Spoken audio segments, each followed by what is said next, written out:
Hello everyone, આપણે last વિડીયોમાં income from અધર સોર્सेसના થોડા ઘણા બેઝિક જે પોઈન્ટ હતા એ આપણે કન્સિડર કર્યા હતા, એ આપણે જોયા હતા. અને બધી જ બેઝિક ઇન્ફોર્મેશન કમ્પ્લીટ નથી થઈ, હજી થોડી બેઝિક ઇન્ફોર્મેશન બાકી છે. એના પછી આપણે બધા મોટા સમ્સ છે એ કરી શકશું, જે તમને 16 માર્ક્સમાં પૂછાય છે. તો આજે ઇલિસ્ટ્રેશન 5 લઈએ. ઓકે, એમાં શું કીધું છે? Shri A has earned the following incomes during the financial year 1920. Mention the appropriate head of income under which they are taxable. આપણને ખાલી હેડ્સ જ કહેવાના છે કે કયા હેડની અંડરમાં આ આવે છે, બીજી કોઈ જ કેલ્ક્યુલેશન આપણને કરવાની નથી. સૌથી પહેલું છે ગોડાઉન રેન્ટ. ગોડાઉન રેન્ટ એટલે કે આપણે શું કર્યું છે, એક એવી જગ્યા રાખી છે કે જ્યાં લોકો શું કરી શકે, પોતાનો માલ સાચવી શકે, અને આપણે એને માટે એના ઉપર શું લઈએ છીએ, રેન્ટ લઈએ છીએ. તો ગોડાઉન રેન્ટ છે એ આપણા હાઉસ પ્રોપર્ટીમાં આવે. બરાબર, 5 હેડ પહેલાં તો તમને ફરીથી યાદ કરાવી દઉં. Salary, house property, capital gain, income or gain from the business or profession, અને છેલ્લો ઇન્કમ ફ્રોમ અધર સોર્સિસ. તો ગોડાઉન રેન્ટ છે એ આપણો હાઉસ પ્રોપર્ટીના અંડરમાં આવશે. પણ ગ્રાઉન્ડ રેન્ટ હોય, ગ્રાઉન્ડ રેન્ટ એટલે કે ખુલ્લી જગ્યા હોય, એ જો આપણે ભાડે આપતા હોઈએ તો એ ગ્રાઉન્ડ રેન્ટ છે એ આપણી ઇન્કમ ફ્રોમ અધર સોર્સિસમાં આવશે. પણ ગોડાઉન રેન્ટ છે એ હાઉસ પ્રોપર્ટીમાં આવશે. Fair rental value of self occupied house 60,000. હવે સેલ્ફ ઓક્યુપાઈડ હાઉસ છે તો આપણને ખબર જ છે આ શેમાં આવશે, income from house property. Third, interest on the bank fixed deposit ₹44,000. Yes, interest હશે તો ઇન્ટરેસ્ટ બધા ક્યાં આવશે, આપણા ઇન્કમ ફ્રોમ અધર સોર્સિસમાં આવશે. અને પછી ઇલિસ્ટ્રેશન 5 પછી આપણે જેટલી પણ ઇન્ફોર્મેશન ભણવાની છે એ બધી ઇન્ટરેસ્ટ ઓન સિક્યોરિટીઝ રિલેટેડ જ ભણવાની છે. તો એ બધી સિક્યોરિટીઝ વાળી interest on securities income from other સોર્સિસમાં આવશે. એના પછી ઇન્ટરેસ્ટ ઓન ડિબેન્ચર્સ, તો ડિબેન્ચર પણ એક સિક્યોરિટી છે, એના ઉપર ઇન્ટરેસ્ટ મળે છે, તો એ પણ income from other sources. Speculation profit from the shares 3 lakh. મતલબ અહીંયા આપણે એવું ધારીએ છીએ કે આપણો શેનો છે, શેર્સનો, ને એના રિલેટેડ જ બિઝનેસ છે, અને બિઝનેસમાં જ આપણે શું થાય છે, પ્રોફિટ થાય છે, સટ્ટો લગાવવાનો. બરાબર, તો એ આવશે ઇન્કમ ફ્રોમ બિઝનેસ. એના પછી આવે છે profit on sale of unquoted shares bought before 24 months. 24 મહિના પહેલા પરચેસ કરેલા આપણા શેર્સ છે એના ઉપર આપણને ફાયદો થાય છે. ઓકે, સેલ કરીએ છીએ ત્યારે ફાયદો થાય છે, તો શેર્સ આપણી શું કહેવાશે, અસેટ કહેવાશે, અને એને આપણે સેલ કરીએ છીએ એટલે એમાં આવશે આપણો કેપિટલ ગેઇન. આપણી પ્રોપર્ટી છે, પ્રોપર્ટીને આપણે સેલ કરીએ છીએ તો એ આવે કેપિટલ ગેઇનમાં. એના પછી આવશે sitting fees received as a director of a company. Okay, આપણે લાસ્ટ વિડીયોમાં જોયું હતું કે અધર ઇન્કમમાં આ પણ હતી, ડિરેક્ટરને ફીસ મળતી હોય, ડિરેક્ટરને કોઈ કમિશન મળતો હોય, તો એ બધી શેમાં આવશે, income from other sources. Income from the orchards. Income from the orchards એનો મતલબ શું થાય છે કે બાગ બગીચામાંથી જે આપણને આવક મળે છે. ઓર્ચાર્ડ્સ યાની આપણા બગીચા. યસ, તો એ એગ્રીકલ્ચર રિલેટેડ કોઈ પણ ઇન્કમ ઇન્ડિયાની હોય તો એ એક પણ હેડમાં આવતી નથી, તો it is not an income. આપણે એને ઇન્કમ તરીકે ગણતા જ નથી. Profit on sale of old furniture for a personal use. આપણે શું કરીએ છીએ, સેલ કરીએ છીએ. ઓકે, એથ ઓર્ચાર્ડ્સ વાળો આપણે કર્યો, it is not a taxable income, કારણ કે એગ્રીકલ્ચર રિલેટેડ છે. બરાબર, એગ્રીકલ્ચર રિલેટેડ કોઈ જ ઇન્કમ આપણે કરતા નથી, એટલે ઓર્ચાર્ડ્સ વાળી છે એ તો ટેક્સેબલ જ નથી, ફુલ્લી એક્ઝેમ્પ્ટ છે. એના પછી profit on sale of old furniture for a personal use. આપણે જો આપણો ફર્નિચર સેલ કરીએ છીએ, બરાબર, મેં તમને આપણે કેપિટલ ગેઇનવાળો ચેપ્ટર કર્યો તો એમાં પણ આપણે જોયું હતું કે મોટર કાર નહીં આપણે આપણી પ્રોપર્ટી નથી ગણતા. હવે પ્રોપર્ટી ન ગણતા હોઈએ તો એની ટ્રાન્સફર કે સેલ કરતા હોય એની કોઈ ઇન્કમ પણ આપણે દેતા નથી. આગળ પણ એક આવ્યું હતું કે આપણે કાર કોઈને ગિફ્ટ આપીએ છીએ તો એ ટેક્સેબલ નથી થતી, કારણ કે કારે આપણે પ્રોપર્ટી ગણતા નથી. એવી રીતે ફર્નિચર પણ છે, એ કોઈ આપણી ઇન્કમ નથી, so it is not an income. એના પછી 10th છે લોટરી ઇન્કમ. યસ, આપણને અચાનક લોટરી લાગી છે તો ઇન્કમ ફ્રોમ અધર સોર્સિસમાં આવશે. Interest on the POSB account 2500. મતલબ post office saving bank account. તો post office saving bank account છે એના ઉપર ઇન્ટરેસ્ટ મળે, એ એક્ઝેમ્પ્ટેડ ઇન્કમ છે, એના ઉપર ક્યારેય ટેક્સ લાગતો નથી. તો આ યાદ રાખજો, ઇન્ટરેસ્ટ ઓન POSB અકાઉન્ટ એ આપણને એક્ઝેમ્પ્ટ છે income. Accrued interest on the Indira Vikas Patra. Indira વિકાસ પત્રમાંથી આપણને આવક થાય છે, તો આપણે જે લિસ્ટ જોયું તો એમાં આ નામ હતું કે ઇન્દિરા વિકાસ પત્રમાંથી કે આપણને આવક થતી હોય, કિસાન વિકાસ પત્ર છે, ઇન્દિરા વિકાસ પત્ર છે, તો એ બધા આપણા કેવા છે, ઇન્કમ ફ્રોમ અધર સોર્સિસમાં આવશે. તો આ આવશે ઇન્કમ ફ્રોમ અધર સોર્સિસ. તો આ તમને ક્યાં હેલ્પફુલ થઈ શકે, તો કદાચ એમસીક્યુમાં પૂછાઈ શકે અથવા તો શોર્ટ સમ તમને 2 યા 4 માર્કમાં કે 5 માર્કમાં પૂછી શકે, એનાથી વધારે તમને આવું પૂછાય નહીં. તો તમને ખાલી યાદ રાખવાનું છે કે કઈ ઇન્કમ કયા હેડમાં આવે છે. એક યાદ રાખવાવાળી આ ઓર્ચર્ડ એટલે આપણને જો યાદ આવી જાય તો એગ્રીકલ્ચર ઇન્કમ છે તો એક્ઝેમ્પ્ટેડ છે, એમાં ક્યારેય ટેક્સ નથી લાગતો. અને POSB interest on post office saving bank account એ પણ આપણને ફૂલી એક્ઝેમ્પ્ટ છે, એના ઉપર આપણને ટેક્સ છે એ નથી લાગતું. એના પછીનો ઇમ્પોર્ટન્ટ પોઈન્ટ આવે છે ડિવિડન્ડ ઇન્કમ. હવે ડિવિડન્ડ એટલે શું? તો આપણે બધાને ખબર છે કે કંપની છે એ ઇક્વિટી શેર હોલ્ડર્સને શું આપે છે? પોતાના પ્રોફિટ, કંપનીના પ્રોફિટનો પાર્ટ આપે છે ડિવિડન્ડ તરીકે, બરાબર? તો એ share holder, equity share holders માટે ઇન્કમ છે. So as per the amendment made effective from assessment year 2004-5, any dividend declared or distributed by the company to its shareholder is fully exempted from tax. It is immaterial whether shares are held by assessee as investment or as a stock in trade. એનાથી કોઈ જ ફરક નથી પડતો કે એનો પોતાનો business છે કે એને એઝ અ ખાલી ઇન્વેસ્ટમેન્ટમાં પર્પઝ માટે પોતાના પાસે શેર રાખ્યા હતા. પણ જ્યારે પણ શેર ઉપર ડિવિડન્ડ મળે છે ત્યારે એ ડિવિડન્ડ રિસીવરના હાથમાં કેવો છે? એક્ઝેમ્પ્ટેડ છે. કંપની તો એના ઉપર ટેક્સ પેમેન્ટ કરે જ છે, બરાબર?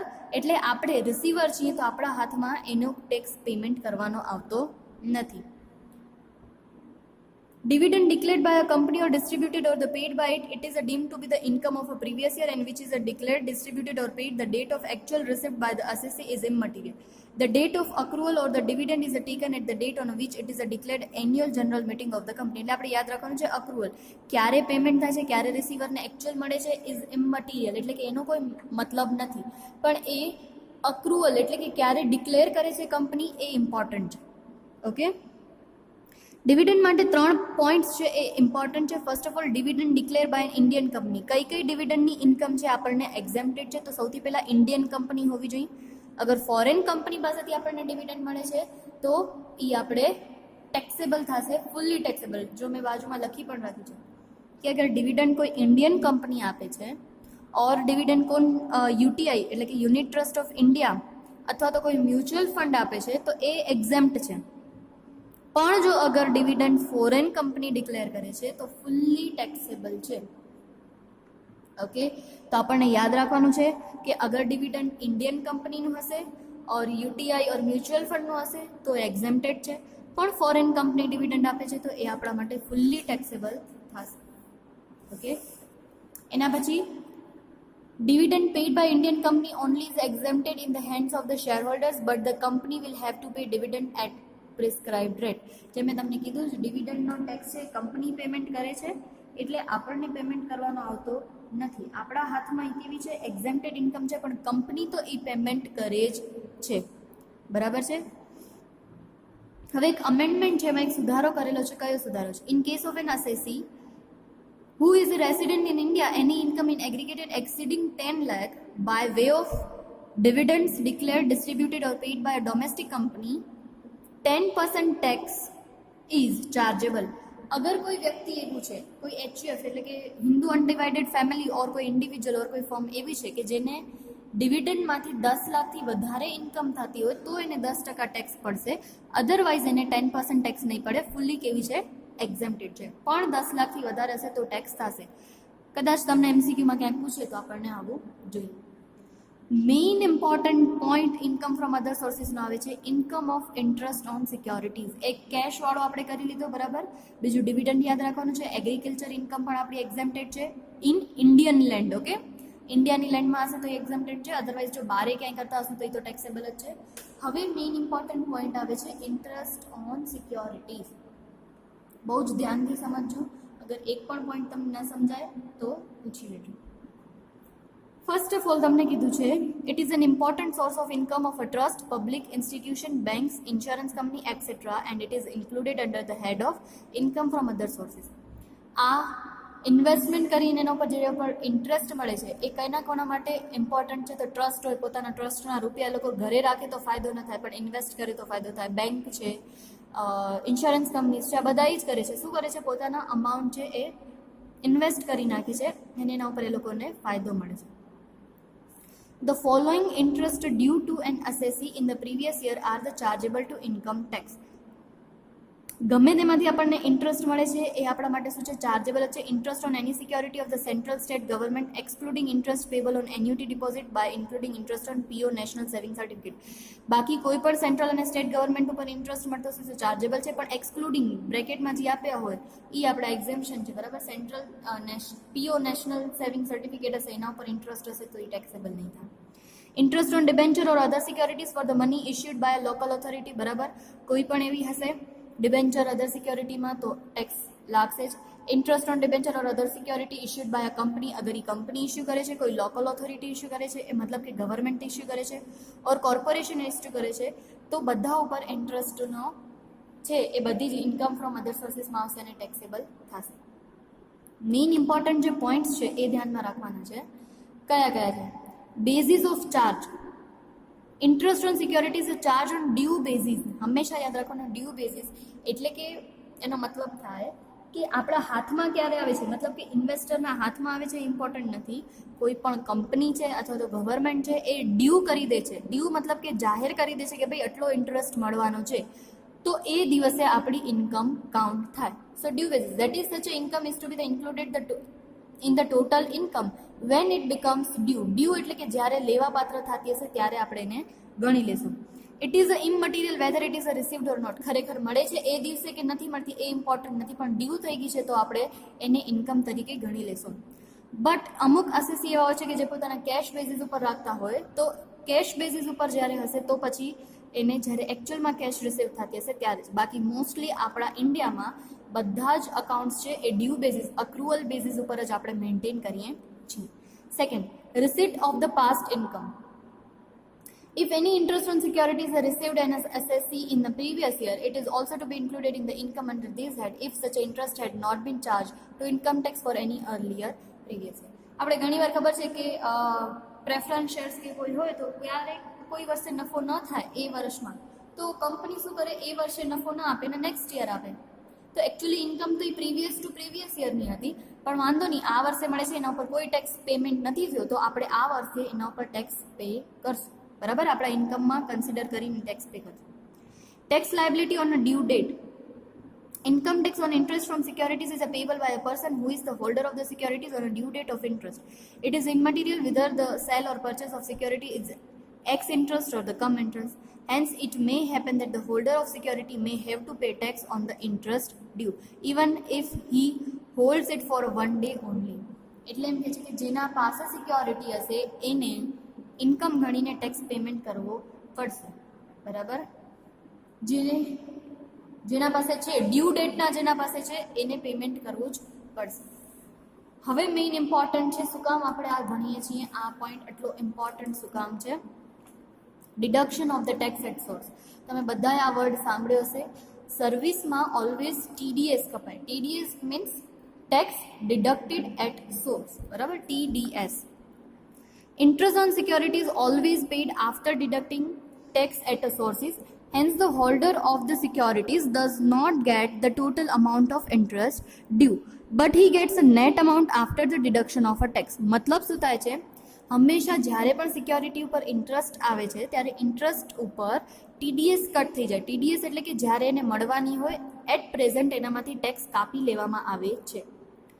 એનો મતલબ શું થાય છે કે સપોઝ હું તમને એક્ઝામ્પલ આપું કે સિક્યોરિટી ઉપર તમને 10,000 ઇન્ટરેસ્ટ મળવાનો હતો, પણ TDSનો રેટ 10% છે.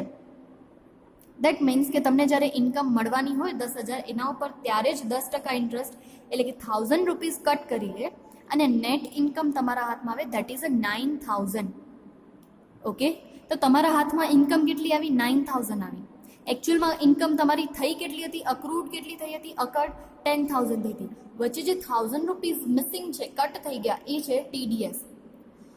તો તમને શું કરશે? सम्सમાં નેટ અમાઉન્ટ આપી દેશે. જો આપણે net amount income from other સોર્સિસમાં એડ કરીએ તો ઓલરેડી ટેક્સ કપાઈ ગયો છે, પાછી આ ઇન્કમ ઉપર ટેક્સ કપાશે તો શું થઈ જશે? ડબલ થઈ જશે. એટલે ત્યારે આપણે ગ્રોસિંગ અપ કરશું. ગ્રોસિંગ અપ મીન્સ કે નેટ ઇન્કમમાંથી આપણે એકચ્યુઅલ ઇન્કમ સુધી જશું અને એ એકચ્યુઅલ ઇન્કમને આપણે આપણા ઇન્કમ ફ્રોમ અધર સોર્સિસમાં એડ કરશું. જેથી ટેક્સ ઉપર કપાયેલો છે એના ઉપર ફરીથી ટેક્સ ન કપાય, બરાબર. તો મેઇન ઇમ્પોર્ટન્ટ છે, બરાબર. અહીંયા તમને એક્ઝામ્પલ આપજો. For an example, if a holder is entitle to interest of ₹12,000 on government securities, he will get only 10,800 after a deduction of a tax at a 10%, but the full amount of interest will assessed to tax under this head. That is, the total interest included for income tax purpose will be the 12,000. This is called grossing up. એટલે આપણે ક્યારે net amount આપણામાં નથી consider કરતા, always grossing up કરેલી amount હોય એ જ આપણે આપણા ઇન્કમ ફ્રોમ અધર સોર્સિસમાં એડ કરીએ છીએ. તો જ્યારે પણ તમને ઇન્ટરેસ્ટ ઓન સિક્યોરિટીઝ આપશે ત્યારે તમને અગર નેટ આપેલી હશે તો એ નેટને આપણે કન્સિડર ગ્રોસિંગ અપ કરી અને એની ટોટલ અમાઉન્ટ જ કન્સિડર કરશું. Okay. Tax is not deductible at the source from the any interest on, નીચેની જેટલી પણ છે, બરાબર, on debentures provided the following condition. અગર નીચેના એવા ડિબેન્ચર્સ છે જેના પર TDS લાગુ નથી પડતો, not deductible at a source. The recipient is a resident individual or HUF. The debenture have been issued by a company in which public is substantially interested and the debentures are listed on the recognized stock exchange. અગર debentures છે એ recognise stock એક્સચેન્જમાં listed છે તો એના ઉપર TDS cut નહીં થાય. Interest is a paid by an account pay cheque. અગર અકાઉન્ટ પે ચેકથી પેમેન્ટ થાય છે તો પણ TDS કટ નહીં થાય. The total amount of interest payable by the company to the investor does not exceed 5,000. અગર 5,000થી વધારે ઇન્ટરેસ્ટ નથી તો પણ TDS કટ નહીં થાય. દેટ મીન્સ 5,000થી વધારે હશે તો કટ થશે, કેશમાં મળતું હશે તો કટ થશે, અકાઉન્ટ પે ચેકથી મળતું હશે તો નહીં થાય. ઓકે. અને અગર જો ડિબેન્ચર કોઈ રેકગ્નાઇઝ સ્ટોક એક્સચેન્જમાં લિસ્ટેડ છે તો પણ TDS કટ નહીં થાય. એના પછી મેઇન જે securities held as a stock in trade. હવે એમાં તમને ખાલી સમજવાનું છે કે ક્યારે એને કયા હેડમાં કન્સિડર કરવાનું છે. જો van a person hold a securities genuine investor, એટલે કે એને ઇન્વેસ્ટર તરીકે પોતાની સિક્યોરિટીમાં ઇન્વેસ્ટ કરે છે તો એની ઇન્કમ છે એમાં આવશે અંડર ધીઝ હેડ મતલબ income from other sources. However for a person who hold a security stock in trade, stock in trade મતલબ શું થાય છે કે એનો બિઝનેસ જ છે, શેર લેવાના, શેર વેચવાના, ડિબેન્ચર લેવાના અથવા તો અધર કોઈ સિક્યોરિટીઝ છે એ પરચેસ કરવાની ને સેલ કરવાની, તો એને કહેવાય સ્ટોક ઇન ટ્રેડ. તો એના ઉપર જો ઇન્ટરેસ્ટ મળશે તો એ શેમાં આવશે, received by him on securities also taxable under the head of income from other sources. એટલે સ્ટોક ઇન ટ્રેડમાં હોય કે જેન્યુઅન ઇન્વેસ્ટર હોય તો બંને કેસીસમાં ઇન્ટરેસ્ટની ઇન્કમ ક્યાં આવશે, ઇન્કમ ફ્રોમ અધર સોર્સિસ. તમને યાદ હોય તો બિઝનેસ અને પ્રોફેશનમાં આપણે ક્રેડિટ સાઇડ ઇન્કમ તરીકે ઇન્ટરેસ્ટ આપતા તો આપણે લેતા ન લેતા. શું કામ? કારણ કે ક્યાં આવે, ઇન્કમ ફ્રોમ અધર સોર્સિસ. કોઈ પણ સિક્યોરિટીઝ ઉપર ઇન્ટરેસ્ટ મળે છે તો આવશે ઇન્કમ ફ્રોમ અધર સોર્સિસ. હવે યાદ રાખવાનું છે કે આપણે અગર પ્રોફિટ થાય છે, સેલ કરીએ છીએ અને આપણને પ્રોફિટ થાય છે અને એ આપણા ઇન્વેસ્ટમેન્ટ છે સ્ટોક ઇન ટ્રેડ તરીકે છે તો એ પ્રોફિટ ક્યાં આવશે, પ્રોફિટ ઓર ગેઇન ઓફ બિઝનેસમાં. અને કોઈ ઇન્વેસ્ટર છે, જેન્યુઅન ઇન્વેસ્ટર છે તો એને જો સેલ કરવાથી પ્રોફિટ ઓર લોસ થાય છે તો એ ક્યાં આવે છે, કેપિટલ ગેઇન, જે હમણાં જ આપણે આગળ એક ચેપ્ટર કરી લીધું, બરાબર. પણ સ્ટોક ઇન ટ્રેડ હોય કે જેન્યુઅન ઇન્વેસ્ટર હોય એને સિક્યોરિટી ઉપર ઇન્ટરેસ્ટ મળે તો એ ઇન્ટરેસ્ટ ક્યાં આવે, હંમેશા ઇન્કમ ફ્રોમ અધર સોર્સિસમાં જ આવે. Some of the person mention in the section 10, 11, 13A of the income tax at the exempted from the paying any tax on income from the interest on security. નીચે અમુક તમને આપ્યા છે કે જેને સિક્યોરિટીની ઇન્ટરેસ્ટ ઉપર ઇન્કમ થાય છે એને પેમેન્ટ કરવો નથી પડતું. એક તો local authorities like municipal corporation, એ લોકોને જો ઇન્ટરેસ્ટ મળે છે તો એ લોકોને પેમેન્ટ નથી કરવાનો ટેક્સનો. એવા ઇન્સ્ટિટ્યૂટ અને ઓથોરિટી છે જે કે ખાદી અને વિલેજ ઇન્ડસ્ટ્રી માટે કરેલા છે, બરાબર, એવા ઇન્સ્ટિટ્યુશન છે તો એને પણ પેમેન્ટ ટેક્સ નથી કરવાનું, એક્ઝેમ્પ્ટેડ છે paying any tax on income, બરાબર. તો એવા તમને ઘણા બધા લિસ્ટ આપ્યા છે, એ તમને કદાચ લિસ્ટ પૂછી શકે તો તમે એને યાદ રાખી લેજો, બરાબર. બાકી તમને મોસ્ટલી સમમાં ક્યાંય આ હેલ્પફુલ નહીં થાય. મેઇન ઇમ્પોર્ટન્ટ આવે છે કાઇન્ડ ઓફ સિક્યોરિટીઝ, બરાબર. સિક્યોરિટીઝમાં બે ટાઈપ્સની સિક્યોરિટી હોય, government securities and commercial securities. Government સિક્યોરિટીઝના બે પાર્ટ પડે, ટેક્સેબલ અને ટેક્સ ફ્રી. કમર્શિયલ સિક્યોરિટીના પાર્ટ પડે લેસ ટેક્સ અને ટેક્સ ફ્રી. બધાનો મિનિંગ સમજી લેજો, ક્યાં TDS કટ થાય છે અને ક્યાં આપણે ગ્રોસિંગ અપ કરવાનું છે અને ક્યાં પણ નથી કરવાનું, એ ઇમ્પોર્ટન્ટ છે. સૌથી પહેલું આપણે કરીએ છીએ કોમર્શિયલ સિક્યોરિટીઝમાં less tax commercial security. Less tax commercial security means such a securities are liable to deduction of a tax at a source, મતલબ કે આમાં TDS શું થાય છે, કટ થાય છે. The authority issuing securities deducts income at the prescribed rate while paying interest to the security holders. The income tax so deducted will be deposited the name of the assessee and with the income tax department and the TDS certificate will be issued to the investors. મતલબ શું થાય છે કે એ લોકો TDS cut જ્યારે interest આપે છે ત્યારે જ કરી લે છે, બરાબર, અને એના બદલામાં આપણને TDS સર્ટિફિકેટ પણ મળે છે જે આપણને ઇન્કમ ટેક્સમાંથી પછી રિફંડ પણ મળે છે. ઓકે, તો લેસ ટેક્સ કમર્શિયલ સિક્યોરિટી એટલે કે ઓલરેડી TDS કટ કરીને આપશે, નેટ અમાઉન્ટ આપશે.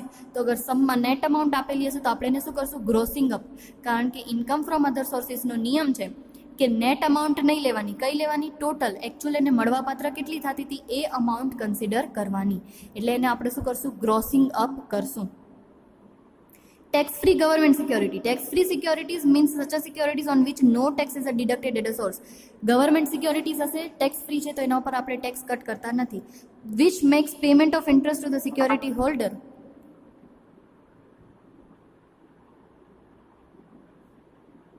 Interest on such a securities is also taxable. There are the two types of tax free government security: wholly exemption from tax and interest on such a security not even included in the total income of the assessee for any other purpose, and the list of such a securities is given a letter to this chapter. એટલે તમને આમાં અલગ અલગ નામ આપે છે કે tax free. અમુક એવી છે ગવર્મેન્ટ સિક્યોરિટી જે સંપૂર્ણ ટેક્સ ફ્રી છે, જેના ઉપર કોઈ જ ટેક્સ આપણને ભરવો પડતો નથી, ફૂલી એક્ઝેમ્પ્ટેડ છે. એટલે જ લોકો શું કરે, ટેક્સમાંથી બચવા માટે આવી બધી સિક્યોરિટીઝમાં ઇન્વેસ્ટમેન્ટ કરી નાખે, બરાબર. એના પછી tax free commercial security. Tax free security issued by the non government concern is not really tax free. ખરેખરી ટેક્સ ફ્રી હોતી નથી. ગવર્મેન્ટ સિક્યોરિટી ટેક્સ ફ્રી હોઈ શકે, પણ કોમર્શિયલ સિક્યોરિટી એકચ્યુઅલમાં એ લોકો કે ટેક્સ ફ્રી પણ ટેક્સ ફ્રી હોય નહીં. But the income tax is a paid to the government by the company in addition to the interest assure to the security holder and the TDS certificate will be issued to the investor. જેમ less tax હતું એમ જ આમાં પણ છે, બરાબર. જો તમને આટલું બધું લાંબુ પહોળું યાદ ન રહે તો તમને ખાલી શું યાદ રાખવાનું છે, તમને હંમેશા એટલું જ યાદ રાખવાનું છે. જો ગ્રોસિંગ અપનો મિનિંગ પહેલાં મેં લખી દીધો છે. Grossing up means uh process two be the done for a net income. Net income ગોતવા માટે આપણે જે કરીએ છીએ, converted into the gross amount. Net income આપેલી છે ને ગ્રોસ અમાઉન્ટ ગોતવા જે કરીએ છીએ એને કહેવાય grossing up. Gross income minus TDS આને કહેવાય નેટ ઇન્કમ. એટલે નેટ ઇન્કમથી આપણે ક્યાં જવાનું છે, ગ્રોસ ઇન્કમ તરફ જવાનું છે. Interest received given. ઇન્ટરેસ્ટ જ્યારે આપણને આપી દે છે, interest received on the tax free security. Tax free security હશે તો પણ નેટ હશે. ટેક્સ ફ્રી સિક્યોરિટીનો મતલબ શું થાય છે, કંપની પોતે ટેક્સ આપી દે છે, બરાબર, પણ એનું આપણે ગ્રોસિંગ અપ તો કરવું જ પડશે. અને interest received on less tax security. Less tax security એટલે કંપની શું કરે, આપણામાંથી જ ઇન્ટરેસ્ટ કાપીને ઇન્ટરેસ્ટ આપે, બરાબર, તો ત્યારે પણ આપણે ગ્રોસ ઇન્કમ કરવું પડશે. તો ગ્રોસિંગ અપ માટેનો ફોર્મ્યુલા છે, નેટ ઇન્કમ જે થઈ હોય એ multiply by 100 divided by 100 minus TDS ના પર્સન્ટેજ. સપોઝ TDS 10% આપ્યું હોય તો અહીંયા લેવાય 90, 20 હોય તો 80, એટલે net income into 100 divided by 100 minus TDS. જ્યારે તમને ઇન્ટરેસ્ટ નથી આપતા, ઇન્ટરેસ્ટ ના આપતા તો પહેલાં તમને શું કરવું પડશે, ઇન્ટરેસ્ટ ગોતવું પડશે. ઇન્વેસ્ટમેન્ટ અમાઉન્ટ હંમેશા કઈ લેવાની, ફેસ વેલ્યુ લેવાની. યાદ રાખજો, ઇન્ટરેસ્ટ હંમેશા ફેસ વેલ્યુ ઉપર મળે અને મલ્ટીપ્લાય બાય ઇન્ટરેસ્ટનો રેટ.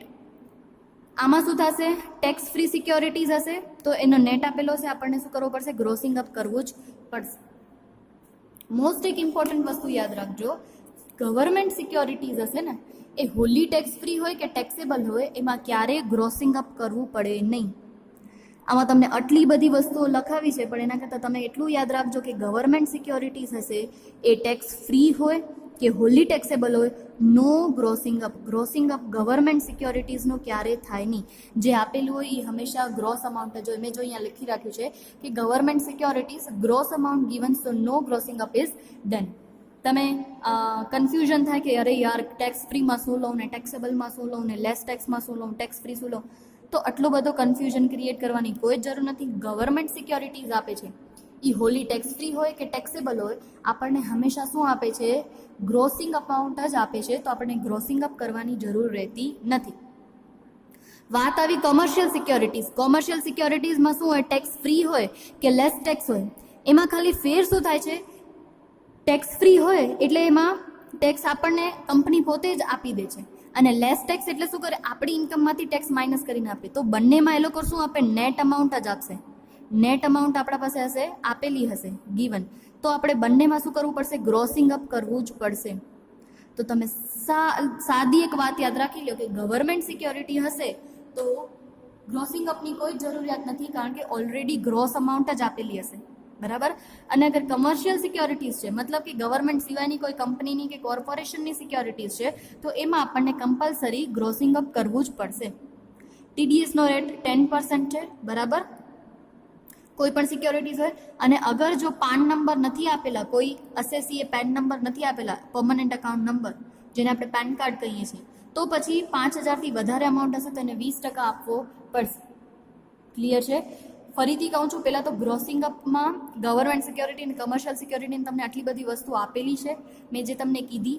એમાંથી જો તમને યાદ ન રહે તો તમને એટલું જ યાદ રાખવાનું છે કે ગવર્મેન્ટ સિક્યોરિટીઝમાં ક્યારે પણ ગ્રોસિંગ અપની જરૂરિયાત ન હોય, એ લોકો ગ્રોસ અમાઉન્ટ જ આપે. પણ કમર્શિયલ સિક્યોરિટીઝ છે એમાં નથી આપતા, તો આપણને એ લોકો નેટ અમાઉન્ટ આપે છે. નેટમાંથી ગ્રોસિંગ અપ આપણને પોતે કરવું પડે છે. અને ગ્રોસિંગ અપ કરવા માટેના ફોર્મ્યુલા શું છે તો મેં તમને પહેલાં પણ બતાવ્યા. આ તમને તમારી બુકમાં લખવું હોય તો લખી લેજો, હું ફોટો પણ મૂકી દઈશ, બરાબર. તો તમને ઇઝીલી લખી શકો કે ગ્રોસિંગ અપ એટલે શું. ઇન્ટરેસ્ટ જ્યારે આપેલો હોય ત્યારે ગ્રોસિંગ અપની ઇન્કમનો મેં ફોર્મ્યુલા પણ લખી દીધો છે. Net income multiply by 100 divided by 100 minus ટીડીએસના પર્સન્ટેજ, બરાબર.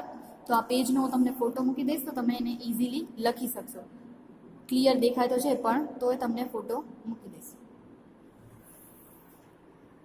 એના પછીનો જે તમારો પોઈન્ટ આવે છે એમાં તમને ટેક્સ ફ્રી સિક્યોરિટીઝના નામ આપ્યા છે, આ તમે વાંચી લેજો. અને ખાસ તો બહુ જરૂરત નહીં પડે, અમુક જે જરૂર પડશે, બરાબર. કયા કયા ઇમ્પોર્ટન્ટ છે જો, post office national saving certificate 12 year or 7 year mostly આવે જ છે. પછી post office cash certificate 5 years વાળો છે, એ આવે છે. 12 year national saving annuity certificate આવે છે.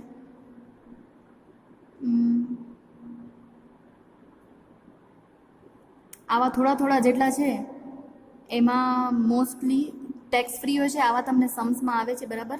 આપણે મોસ્ટ ઓફ સમ બધા જોઈ લેશું, પછી આપણે ટિક કરી લેશું કે કેટલા ઇમ્પોર્ટન્ટ છે ને કયા તમને કમ્પલસરી યાદ રાખવા પડશે, બરાબર. 7% કેપિટલ ઇન્વેસ્ટમેન્ટ બોન્ડ છે, 8.5% રિલીફ બોન્ડ છે. તો આ બધા ટેક્સ ફ્રી છે. આના ઉપર હોલી ટેક્સ ફ્રી એટલે આના ઉપર કોઈ જ ટેક્સ લાગે નહીં.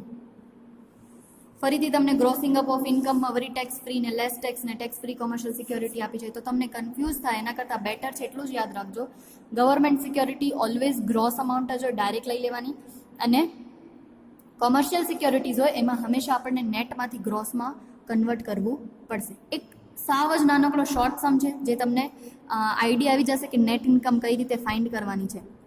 Shri Suman has invested 180 in 10% tax free debentures. Tax free લખે કે ટેક્સ લેસ લખે, એક જ વાત યાદ રાખવાની છે કે એ ગવર્મેન્ટ છે કે નથી. તો અહીંયા કોમર્શિયલ છે, ગવર્મેન્ટ નથી. ગવર્મેન્ટમાં ચોખ્ખું લખશે government security. ₹10 each of the company determine his gross income.